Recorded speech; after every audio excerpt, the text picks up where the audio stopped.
Hello বন্ধুরা, welcome to my YouTube channel. আমার first anniversary second part নিয়ে চলে এসেছি। তোমরা যারা ফার্স্ট পার্ট দেখোনি অবশ্যই আমার চ্যানেলে গিয়ে দেখে নিও। আমার বাড়ির গুরুজনেরা একে একে আমাদের দুজনকে আশীর্বাদ করলো। আমার ইউটিউব পরিবারের সকল গুরুজনরা আমাদেরকে আশীর্বাদ করো, যাতে আমরা সারা জীবন এইভাবেই সুখে শান্তিতে থাকতে পারি। তারপরে শুরু করলো আমার বর আমাকে সারপ্রাইজ দেয়া। ওর ঝুলি থেকে যেন গিফট শেষই হচ্ছিল না, একের পর এক সারপ্রাইজ দিয়েই যাচ্ছিল। আমি ওর জন্য কিছু সারপ্রাইজ প্ল্যান করেছিলাম।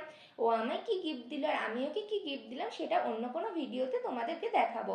আর আমার অ্যানিভার্সারির কিন্তু একটা বড় ভিডিও আমার চ্যানেলে পোস্ট করা আছে, সেটা আমি ডেসক্রিপশনে লিংক দিয়ে দেবো। তোমরা কিন্তু অবশ্যই দেখো। আর তোমরা যখন এই ভিডিওটি দেখছো তখন আমার সেকেন্ড অ্যানিভার্সারি, কিন্তু সেকেন্ড অ্যানিভার্সারির দিনই কেন আমি ফার্স্ট অ্যানিভার্সারি ব্লগ ছাড়ছি সেটা জানতে হলে তোমাদের কিন্তু বড় ভিডিওটি অবশ্যই দেখতে হবে। আর এখানে দেখো আমার স্টুডেন্টটা আবার ডান্স শুরু করে দিয়েছে। আজকের ভিডিও এই পর্যন্ত। ভালো লাগলে চ্যানেলটিকে সাবস্ক্রাইব করো।